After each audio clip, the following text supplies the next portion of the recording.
J'espère en tant que fan de DC et de comics en général que cet univers pourra connaître un succès similaire à Marvel avec son MCU.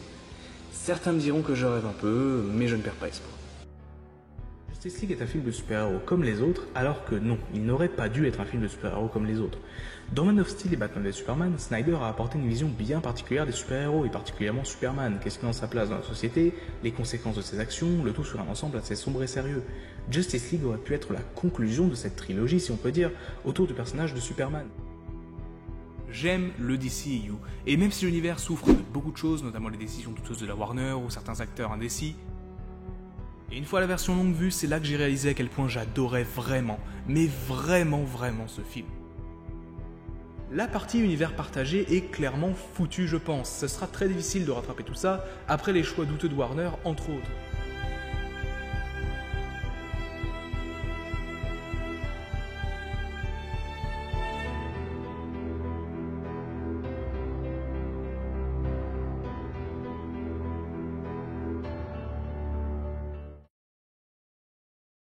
On a tous des œuvres de fiction auxquelles on est attaché, ou d'autres pour lesquelles on aimerait une suite, ou une nouvelle adaptation. Je suis sûr que vous tous, vous avez ce genre d'envie. Vous lisez un roman ou un comics, et vous vous dites que ce serait génial de bien l'adapter en film ou en série. Vous regardez un film, et vous espérez de tout cœur qu'une suite de ce dernier sortira un jour.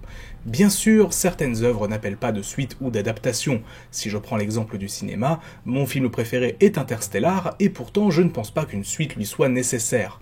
Mais dans d'autres cas, pourtant, on a envie d'en voir plus, on a envie de revoir cet univers, ces personnages, et aujourd'hui, pour le premier hors-série de la chaîne, j'avais envie de parler d'une fois où le rêve est devenu réalité, une fois où mon cœur de fan a été comblé comme rarement, pour la saga cinématographique dans laquelle je me suis le plus investi à ce jour. Je parle bien sûr de la sortie de la Snyder Cut.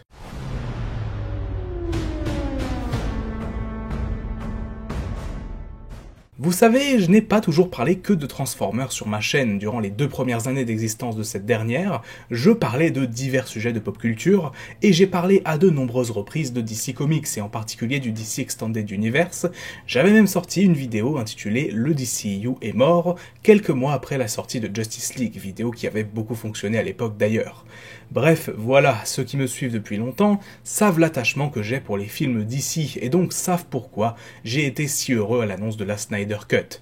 Mais pour ceux qui débarquent, petit retour en arrière. En 2016 sort Batman v Superman Dawn of Justice, deuxième film de ce qui était alors appelé le DC Extended Universe, l'univers cinématographique DC censé servir de concurrent ou en tout cas de contre-pied au MCU qui pétait alors tous les records. Si tout le monde crache allègrement sur le film, j'en tombe de mon côté fan instantanément. La réalisation, l'univers présenté, le ton, les questionnements sur la place des super-héros, avec des figures aussi iconiques que Batman et Superman, je me souviens être sorti de la salle, et même si j'avais conscience que ce long-métrage n'était pas parfait, il m'avait parlé en quelque sorte.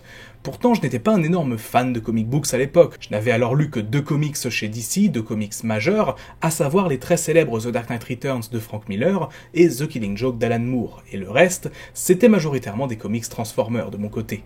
J'avais en revanche plus d'attachement pour des séries animées telles que la série Teen Titans des années 2000 et la série Batman de 89 dont j'avais vu pas mal d'épisodes, ainsi que les jeux vidéo Arkham, mais aussi Injustice, dont j'avais adoré le concept. Et niveau film, en dehors des films Dark Knight de Christopher Nolan, que j'avais adoré, et des premiers films Spider-Man pour lesquels j'avais un attachement nostalgique, on ne peut pas dire que j'étais un grand fan de films de super-héros. Même Man of Steel à sa sortie ne m'avait pas particulièrement conquis, et ce n'est que quelques temps plus tard, au moment des annonces autour de Batman v Superman, que je lui ai redonné sa chance et qu'il m'est apparu réellement meilleur, devenant alors un de mes comic book movies préférés.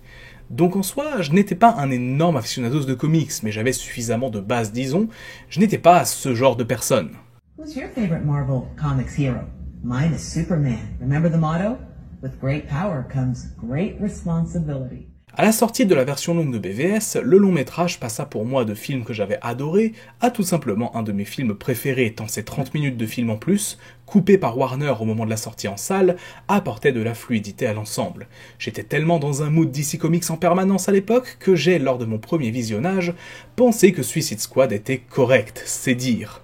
La sortie de Wonder Woman en juin 2017 avait continué de me donner confiance en ce projet, car même si le film était loin d'être parfait, c'était une bonne origin story, un film de guerre efficace et surtout un gros succès au box-office mondial. Mais ce que j'attendais le plus était Justice League, le film qui allait déjà rassembler les héros emblématiques de l'univers dans une histoire épique qui devait teaser l'arrivée de Darkseid. Mais bien longtemps avant la sortie, la production se heurta à plusieurs problématiques.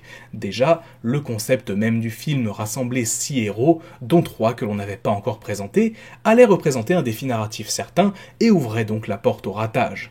Mais aussi et surtout, au début de l'année 2017, le départ de Zack Snyder, réalisateur de Man of Steel et Batman v Superman à la suite d'un drame familial. Remplacé dans la foulée par Joss Whedon, réalisateur d'Avengers 1 et 2, soi-disant choisi par Snyder, Warner imposera en coulisses une durée maximum de 2 heures pour Justice League, afin de faire un maximum de séances chaque jour dans les cinémas. Des rumeurs commencent à circuler disant que les différents reshoots du film seraient un désastre, que Ben Affleck envisagerait de quitter le plateau de tournage, etc. etc. Mais à l'époque, j'avais toujours foi, peut-être naïvement, en ce projet. J'avais bien aimé les 2 premiers Avengers, et après tout, si Whedon avait été choisi par Snyder, apparemment, sa vision allait bien être respectée, non? Alors lorsque les bandes annonces de Justice League tombaient en 2017, j'étais hypé, oui je le dis et je l'assume, j'étais hypé à l'époque. Je n'allais peut-être pas autant aimer ce film-là que BVS, mais après tout, ce serait peut-être trop lui en demander. Bref, en allant voir Justice League en novembre 2017, j'ai eu un sentiment bizarre. Pas un sentiment de trahison, pas un sentiment de haine, juste le sentiment d'avoir regardé comme une sorte de version déshumanisée et sans âme de l'univers que j'avais jusqu'alors adoré. J'ai eu du mal à réaliser à quel point le film était raté et surtout à quel point Warner et Whedon en étaient responsables. Car pendant ce temps, le film était toujours vendu, présenté comme un film de Zack Snyder. Ce n'est que quelques semaines après que j'ai réellement compris ce qui s'était passé. Justice League était mort avant même d'être sorti. La faute à un studio qui voulait à tout prix copier la concurrence, à un réalisateur embauché pour terminer un film mais qui au final l'a dénaturé, à des fans qui avaient pendant longtemps réclamé plus d'humour, plus de fun, à l'heure où on leur en a donné de la pire manière possible, comme un enfant qui pleurerait pour avoir une glace et à qui on balancerait la glace en pleine face. Do you talk to fish? C'était terrible à voir, échec critique, catastrophe au box-office, acteurs qui commencent à quitter le navire, le projet du DCEU avait échoué, et oui, le DCEU était mort, et ce alors même qu'Aquaman devait sortir un an plus tard, et qu'il a au final miraculeusement réussi à passer entre les gouttes, sans mauvais jeu de mots, pour aller glaner le milliard au box-office, rattrapant quelque peu le ratage de l'année précédente. Mais pour ce qui était de Justice League, la messe était dite, le film était un ratage complet, et sonnait la fin des ambitions de DC au cinéma, du moins la fin de l'espoir de pouvoir concurrencer Marvel, qui, quelques mois plus tard, sortait le carton planétaire qu'était Avengers Infinity War. De mon côté, j'étais résigné, plus aucune annonce du côté de chez DC ne me hypait. Un film Shazam, un film solo sur le Joker, ce genre d'annonce ne me faisait ni chaud ni froid, car le projet d'ici avait échoué et il s'était résigné à n'être qu'une copie de Marvel, sans ambition ni recherche de grandeur, comme ça avait été le cas avec Man of Steel et BVS. Puis petit à petit, j'ai commencé à m'intéresser à certaines rumeurs qui tournaient sur ce qui s'était réellement passé durant le tournage de Justice League. Mauvais traitement des acteurs par Joss Whedon, Warner tout content de pouvoir se débarrasser de Snyder à la suite du drame qui lui était arrivé, mais aussi, et ce n'est pas rien, la rumeur d'une toute autre version du long métrage, une version, un mythe quasiment, que les fans appellent alors la Snyder Cut. Très vite, les anti-Snyder, très nombreux sur les réseaux sociaux et YouTube, se moquèrent des fans réclamant cette version du film, se découvrant d'un coup spécialistes de production cinématographique et supposant que c'était impossible de finir un long métrage lorsque certains effets spéciaux étaient manquants, tout en disant de l'autre côté que Joss Whedon a amélioré le script et que cette nouvelle version serait donc pire que la première. The people that think that a Snyder Cut exists are just woefully ignorant to how movie productions work. It doesn't exist. Guys, there's no Snyder Cut. It's impossible to put together. Talking about the release the Snyder Cut type weirdos. Yes. They're weirdos. Do you know anything about the Snyder Cut? Well, I know what a whole bunch of people on Twitter keep crying out for, but it doesn't exist. It's just not happening. It doesn't exist. I mean, I'm still waiting for the Snyder Cut to be released. Yeah? No, I'm kidding. It doesn't exist. Mais l'espoir était pourtant là pour les fans, Zack Snyder commençant à partager diverses images et storyboards de sa version du film. Un hashtag commence alors à se répandre sur les réseaux sociaux, au début limité à une petite frange de la communauté DC, le fameux hashtag Release the Snyder Cut. Puis, plus d'1 an et demi passa alors, et même si l'espoir était entretenu par de nouvelles images, de nouveaux teasers de Snyder, je n'imaginais pas que ce film puisse sortir, je vais être honnête. Je continuais d'en parler sur mes réseaux sociaux de temps en temps, mais plus comme un vœu pieux, comme la chose que je souhaiterais le plus en termes de pop culture, mais que je sais très bien que je n'aurai jamais. Puis, fin 2019, c'est là que la bombe fut lâchée, lorsque Snyder lui-même partagea une image des bobines en noir et blanc contenant la Snyder Cut, et lorsque plusieurs acteurs et actrices du film tweetèrent en même temps le fameux hashtag Release the Snyder Cut. Ben Affleck, Gal Gadot, Ray Fisher, le réalisateur n'était alors plus soutenu que par les fans, mais aussi par les acteurs qui ont travaillé avec lui pendant plusieurs années, en particulier Ben Affleck et Gal Gadot, castés en tant que Batman et Wonder Woman plus de 5 ans auparavant. Fucking release the Snyder Cut, am I right? Exactly. Release the Snyder Cut. Release the fucking Snyder Cut. Quelques mois plus tard, en mai 2020, l'annonce officielle tombe. Sur la toute nouvelle plateforme de streaming HBO Max, Zack Snyder aura l'opportunité de sortir sa version de Justice League, avec un contrôle créatif total, 70 millions de dollars de budget pour finir les effets spéciaux et tourner d'éventuels reshoots. Snyder ne demandera même pas à être payé pour cette version, afin de pouvoir faire le film comme il l'entend réellement. J'avoue que dans ma vie de fan de pop culture, rarement j'ai été autant heureux et hypé par une annonce. Vraiment. Je m'étais tellement investi dans cet univers et j'avais tellement été déçu par Warner et DC que j'espérais alors retrouver le même genre de sensation que celle que j'ai eue en découvrant Batman v Superman à l'époque. Et puis, le film est sorti en mars 2021, et honnêtement, c'était l'un des meilleurs visionnages de films que j'ai eu ces dernières années.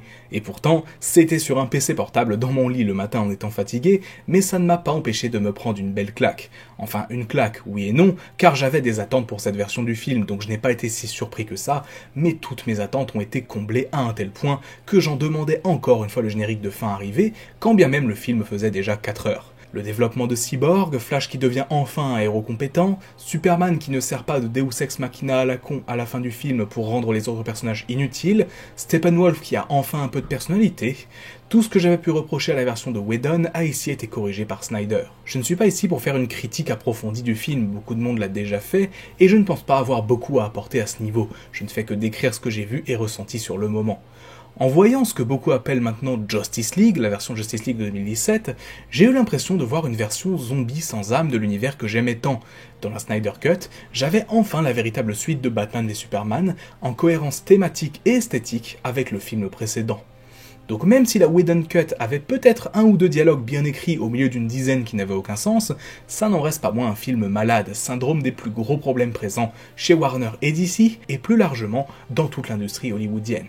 Il y a tellement à décortiquer sur ce film, tellement d'easter eggs à trouver, tellement de références à comprendre, et bien sûr qu'il a des défauts, notamment 2 ou 3 petites longueurs ou encore des incohérences, mais je n'ai jamais prétendu que la Snyder Cut était une œuvre parfaite. Man of Steel et Batman v Superman ne l'étaient pas non plus.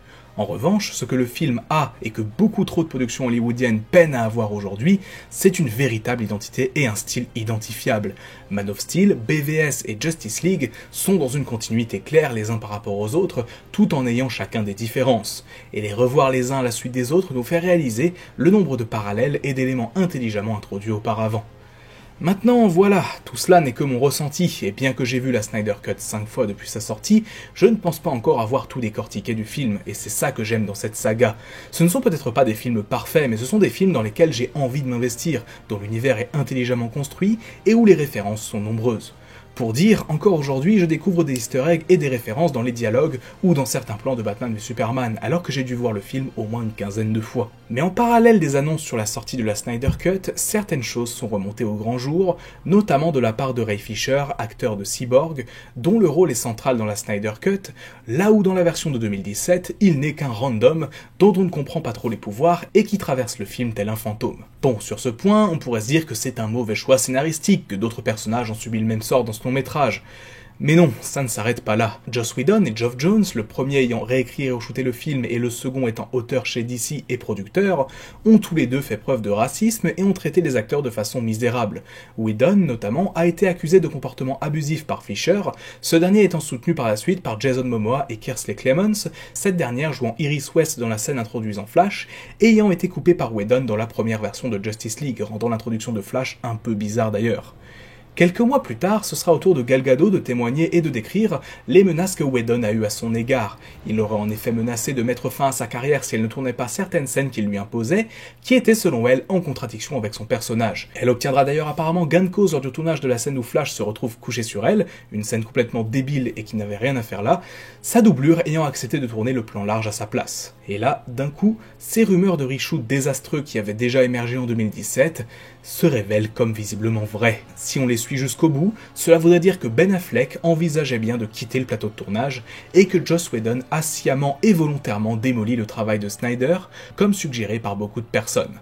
Deborah Snyder, épouse de Zack et productrice du film, avait par ailleurs signalé ses conditions de tournage désastreuses à l'époque sans que Warner ne donne suite à cela.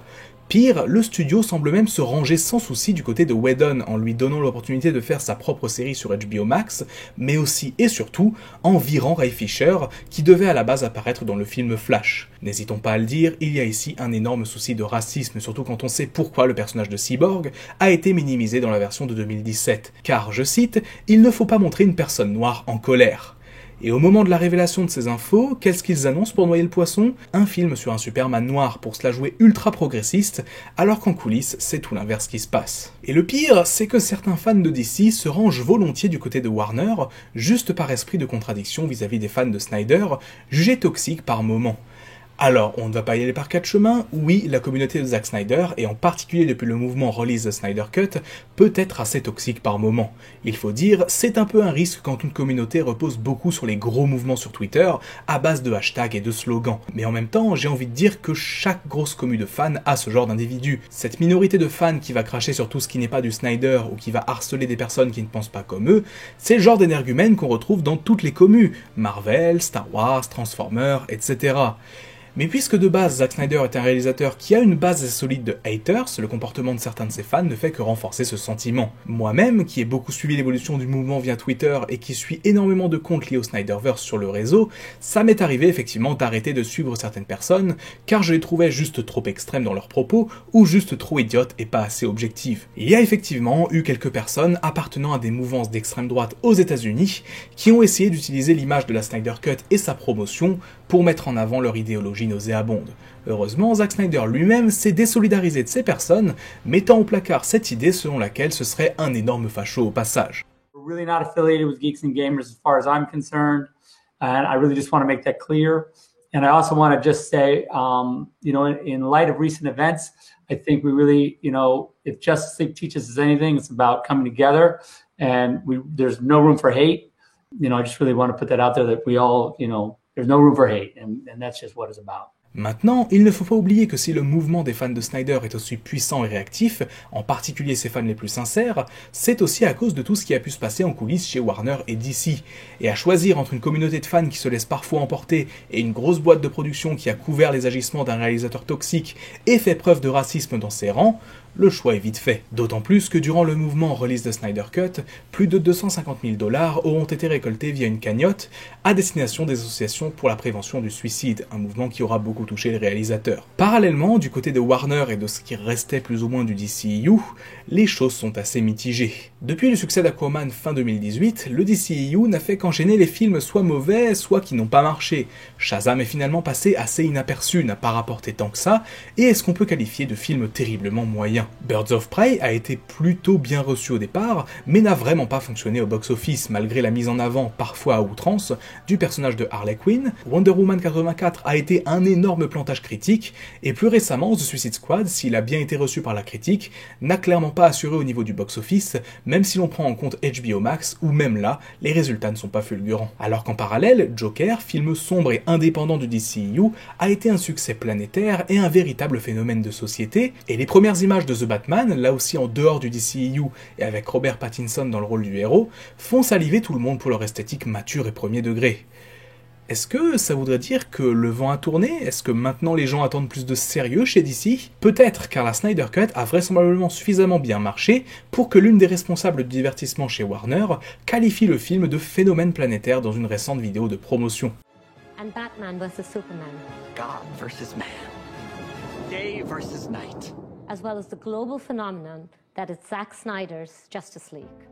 Mais pour l'instant, pas de suite en vue. Aussitôt après la sortie de la Snyder Cut et son accueil critique très positif, un nouveau mouvement et un nouveau hashtag s'est mis à circuler sur les réseaux sociaux, le hashtag Restore the Snyderverse, dont le but est de faire produire les 2 suites de Justice League prévues à la base, Snyder ayant, en mars dernier, partagé des concept art et les grandes lignes de ses scripts pour ces 2 films-là. Après ce nouveau mouvement, dans la continuité du mouvement Release the Snyder Cut, je ne vois pas ça comme une volonté d'empêcher un autre réalisateur que Snyder d'être dans le DCEU, bien sûr, et je pense que pour la plupart, il n'y a pas forcément de volonté de faire du Snyderverse le canon officiel du DCEU, après tout, chacun fait le canon à sa sauce, j'ai envie de dire.